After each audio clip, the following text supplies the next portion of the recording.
हैं जहां पर हमें वो चीज़ें समझनी पड़ती हैं कि अगर भारत के अंदर पवन ऊर्जा की बढ़ोतरी हो रही है, पवन ऊर्जा को अगर हम नवकरणीय ऊर्जा की स्थितियों के साथ भी देख रहे हैं, तो सर ये जो ग्रुप है, मैंने आपको कहा था कि कॉपर के बिजनेस में भी उतरने की चीज़ों के साथ है, पावर के अंदर भी कंपनी अच्छी से अच्छी चीज़ों को आगे बढ़ाने की स्थितियों के साथ। तरफ अगर हम समझे तो जो ट्रम्प के टैरिफ हैं 25% के इस्पात और एल्युमिनियम में, वो भी एक चिंता का विषय था।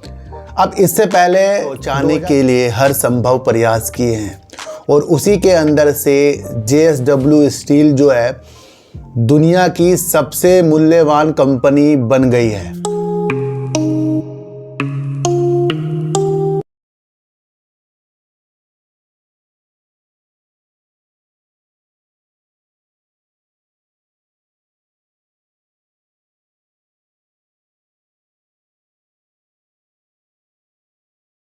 नमस्कार, मैं स्वागत करता हूं आपका अपने ही चैनल पर जिसका नाम है सार्थक बाजार से। आज बात करेंगे JSW स्टील की और बात करेंगे सुजलोन एनर्जी की। सर देखो सर, भारत की जो कंपनियां हैं वो अपने आप में ही कमाल करती जा रही है और उसके अंदर से है JSW स्टील कंपनी जो है वो देश की सबसे बड़ी यानी कि दुनिया की सबसे बड़ी मूल्यवान कंपनी बनती जा रही है। उसके बारे में चर्चा करेंगे, उसकी बारीकियों को समझेंगे और उसके जो लक्ष्य हैं उस चीज़ को भी आज हम समझेंगे।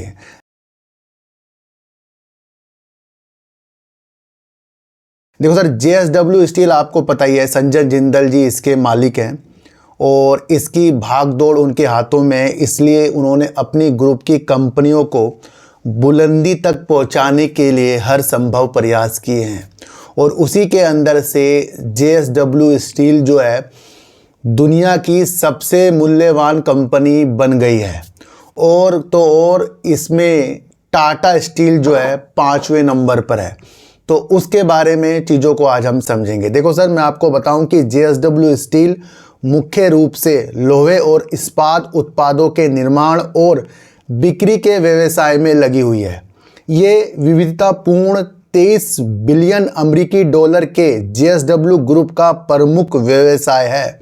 ये प्रमुख व्यवसाय है। इस ग्रुप जो इनका ग्रुप है JSW ग्रुप, उसके अंदर स्टील का जो इनका काम है ये एक इनका मुख्य काम है।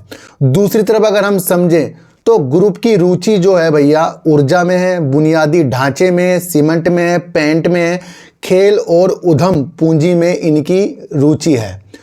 देखो सर, ये जो ग्रुप है, मैंने आपको कहा था कि कॉपर के बिजनेस में भी उतरने की चीज़ों के साथ है, पावर के अंदर भी कंपनी अच्छी से अच्छी चीज़ों को आगे बढ़ाने की स्थितियों के साथ आगे बढ़ रही है और टाटा स्टील जैसी जो इस्पात की कंपनियां हैं उनसे काफ़ी आगे ये कंपनी निकल गई है। तो ये भी सारी स्थितियां आपको समझकर चलनी पड़ेगी। अगर हम कंपनी का मार्केट कैप देखें तो 2,98,264 करोड़ रुपए करीब का है। इस वक्त कंपनी का शेयर 1,056 रुपये करीब का चल रहा है। 1,075 रुपये कंपनी का हाई है और 815 रुपये कंपनी का लो है। दिसंबर 2023 में अगर हम कंपनी की सेल देखें तो 41,940 करोड़ की सेल थी। 2,450 करोड़ का कंपनी ने प्रॉफिट कर दिया था। अब इसी चीज़ को अगर हम समझें तो 2024 में कंपनी ने करीब 41,378 करोड़ की सेल कर दी, जो कम है थोड़ी, और करीब कंपनी ने 719 करोड़ का प्रॉफिट कर दिया है। काफ़ी अच्छी खासी कंपनी सेल कर रही है भैया। 41,000 करोड़ की सेल करना मामूली बात भी नहीं होती है, आप समझ कर चलना। रिजर्व की अगर हम कंपनी की बात करें तो 79,361 करोड़ का रिजर्व है। उधार कंपनी के अंदर अगर हम देखें 95,298 करोड़ रुपए करीब का है। कैश फ्लो अगर हम कंपनी का देखें तो भैया कैश फ्लो भी कंपनी का सही है। अगर हम शेयर होल्डिंग की पैटर्न की बात करें तो कंपनी के प्रमोटर दिसंबर 2024 तक अगर हमें देखने को मिल रहे हैं तो वो मिल रहे हैं करीब 24.85%। FIs इसके अंदर 25.59% है। DIs कंपनी के अंदर 10.59% है। सरकार कंपनी के अंदर 0.51% है। पब्लिक कंपनी के अंदर अगर हम देखें तो करीब 18.24% है। अगर इसका शेयर होल्डिंग पैटर्न के हिसाब से या कंपनी के फंडामेंटल, कंपनी के वजूद के हिसाब से कंपनी मजबूत स्थितियों में भी देखने को मिल रही है। अभी हाल ही के कुछ महीनों पहले जब ज़्यादा से ज़्यादा स्टील उद्योग परेशान था, क्योंकि वियतनाम हो गया, चीन हो गया, ज़्यादा से ज़्यादा देश के अंदर ज़्यादा से ज़्यादा स्टील का आयात ज़्यादा हो रहा था, तो यहाँ पर स्टील उद्योग एक परेशानी के तौर पर था, ये ध्यान रखना। दूसरी तरफ अगर हम समझें तो जो ट्रम्प के टैरिफ हैं 25% के इस्पात और एल्युमिनियम में, वो भी एक चिंता का विषय था। अब इससे पहले 2024 जुलाई के वक्त एक बड़ी चिंता जताई थी JSW ग्रुप के सज्जन जिंदल जी ने, और सज्जन जिंदल जी बड़े खुलकर बोले थे, क्योंकि चीन से जो आयात हो रहा है वो कहीं ना कहीं देश के लिए भी, उद्योगों के लिए भी परेशानी का विषय बनते जा रहा है। तो उस वक्त कुछ महीने पहले जब JSW ग्रुप के सज्जन जिंदल ने चीन से बढ़ते इस्पात आयात पर चिंता जताई थी, जैसे आपको पता ही है कि 2024 में भारत ने 8.3 मिलियन टन स्टील का आयात किया, जो 7.5 मिलियन टन से अधिक था।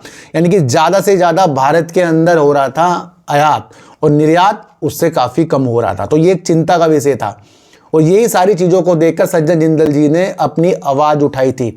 तो और उन्होंने इस बारे में ये भी कहा था कि JSW ग्रुप के प्रबंधन निदेशक और अरबपति उद्योगपति सज्जन जिंदल ने बढ़ते चीनी आयात पर चिंता जताते हुए कहा कि इससे घरेलू इस्पात निर्माताओं में मार्जिन पर असर पड़ रहा है। साफ साफ चीज़ें हैं कि अगर ज़्यादा से ज़्यादा उद्योग के अंदर उसी उद्योग का माल भारत के अंदर डंप होगा, तो भाई उससे चीज़ों को परेशानी होगी, और जो यहाँ की कंपनी है वो तो कहीं ना कहीं इस चीज़ से सफ़र करेगी। तो ये आवाज़ जो उठाई थी सज्जन जिंदल जी ने उठाई थी। तो बड़े ही वो अरबपति, आपको पता ही है, और वो माइंडेड हैं और वो चीज़ों को भापते भी हैं। और जो ये अमेरिका की तरफ से टैरिफ लगाने की स्थिति है, अब हर एक देश भारत की तरफ भी देखेगा, ये मैंने आपको पहले भी बताया था। और सज्जन जिंदल जी ने हमें तो काफ़ी महीने पहले ही इस चीज़ से अवगत भी कराया हुआ है। दूसरी तरफ उन्होंने ये भी कहा है कि कई देशों में इस्पात आयात के विरुद्ध अवरोध खड़े कर दिए हैं, तथा भारतीय इस्पात उद्योग समान अवसर सुनिश्चित करने के लिए सरकार के साथ मिलकर काम कर रहा है। सरकार के साथ इस तरीके के जो उद्योग हैं सरकार के साथ मिलकर काम करें, और देख रहे हैं कि आगे जाकर इन चीज़ों से होता क्या है। और दूसरी तरह अगर हम देखें तो इसी से आयात की वजह से JSW स्टील के कारोबार में भी इसका असर पड़ा था। जो चीन से आयात हो रहा था तो इनकी कुछ सेलों में इससे फ़र्क पड़ा था। तो ये तो हमने इन चीज़ों को समझ लिया। स्टील के क्षेत्र के लिए कितने चिंतित जो हैं JSW स्टील के सज्जन जिंदल जी हैं।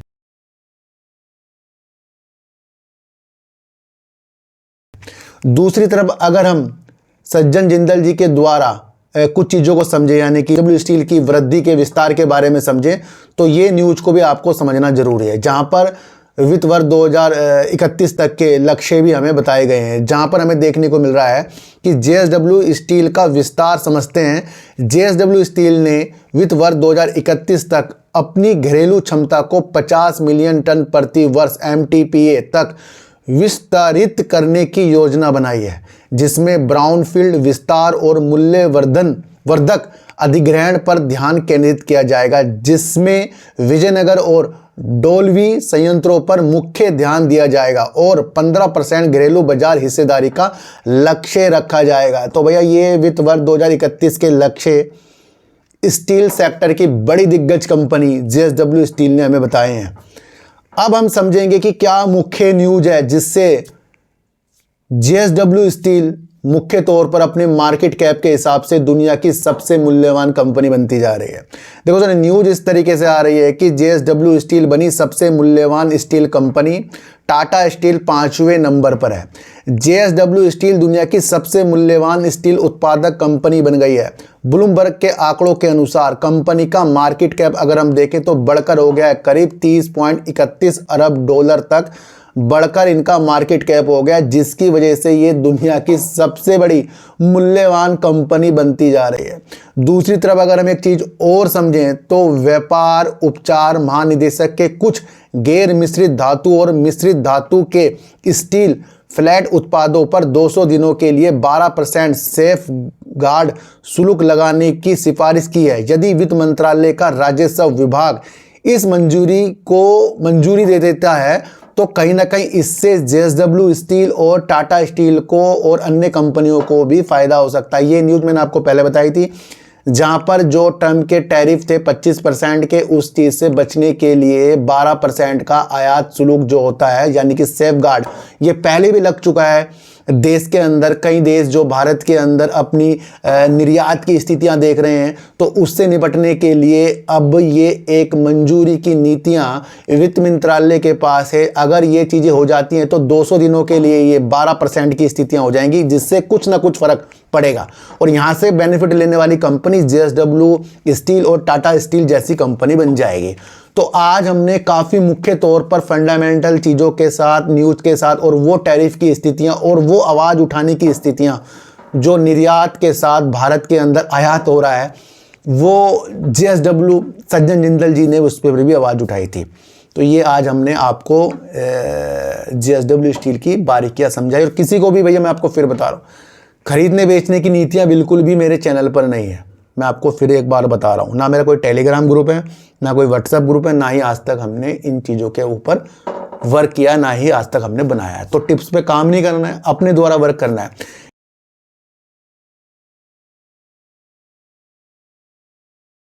एक न्यूज़ निकल कर आ रही है जहां पर मोतीलाल ओसवाल जी ने सुजलॉन एनर्जी के ऊपर कवरेज शुरू कर दी है। ब्रोकरेज फर्म मोतीलाल ओसवाल जी ने सुजलॉन एनर्जी के जो लक्ष्य निर्धारित किए हैं वो करीब ₹1 करीब के हैं।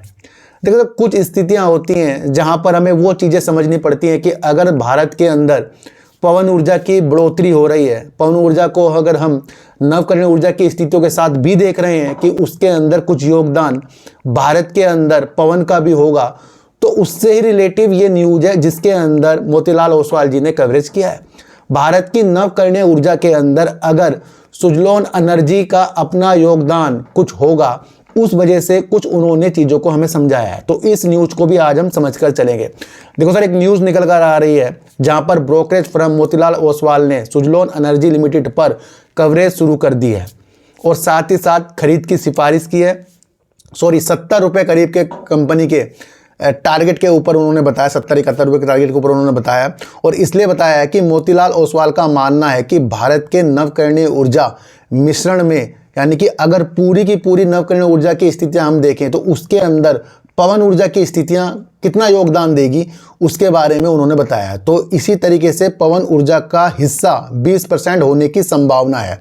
नवकरणीय ऊर्जा के अंदर जो लक्ष्य हैं उसके अंदर 20% पवन ऊर्जा के साथ जोड़ा जा सकता है। वो इसलिए भी है क्योंकि अमेरिका और जर्मनी ने तो 39% की स्थितियां नवकरणीय ऊर्जा की स्थितियों के साथ जोड़ा है। चीन जो है 33% की स्थितियों के साथ जोड़कर चल रहा है। और वहीं पर अगर हम यूके की तरफ देखें तो वो 42% पवन ऊर्जा की क्षमता को एक हिस्से के तौर पर देख रहा है कि भैया पवन ऊर्जा की क्षमता भी नवकरणीय ऊर्जा के अंदर जरूर से विंड टर्बाइन की स्थितियां होंगी। तो ये उन्होंने देश से बाहर की निकल की स्थिति को समझा।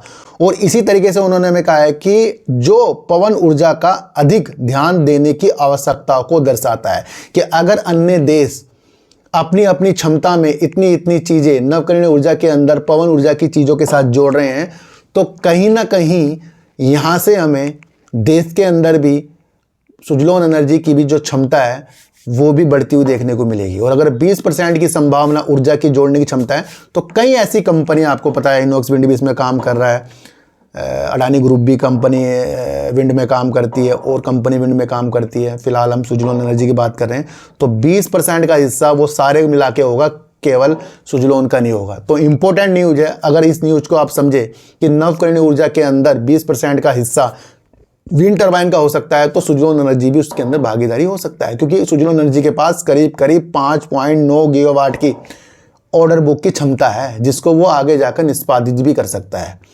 तो बिग न्यूज़ है, बड़ी न्यूज़ है, इसको आपको समझना पड़ेगा। कहीं भी खरीदने बेचने की नीतियां नहीं है ये, भैया मैं आपको फिर बता रहा हूँ। तो आज JSW स्टील जो मूल्यवान कंपनी बनते हुए आपको देखने को मिली है, वहाँ पर उसने अपनी क्षमता को और बारीकियों से आगे बढ़ाने की स्थितियों के साथ भी देखा है, ये आप समझ कर चलना। सुजलॉन एनर्जी के ऊपर ब्रोकरेज फर्म मोतीलाल ओसवाल जी ने अपनी स्थितियों को जिस तरीके से बताया, मैंने उसी तरीके से आपको वो चीज़ें समझाई है। किसी को भी खरीदने बेचने की नीतियाँ मेरे चैनल पर बिल्कुल भी नहीं है, मैं आपको इतनी सी एक बात बता दूँ। तो सर सच्ची वीडियो देखिए, अच्छी वीडियो देखिए, समझ कर देखिए, समझ कर देखिए, किसी की भी बातों में आपको आना नहीं है, चाहे मैं करूँ। तो सर चीटी को आटा दीजिए, गाय को रोटी दीजिए और अपने बच्चों को ज़्यादा से ज़्यादा प्यार कीजिए, क्योंकि बच्चे ही आपकी मासूमियत से किस्मत पलटेंगे। तो फिर मिलेंगे आपसे नए वीडियो के साथ, जब तक के लिए नमस्कार।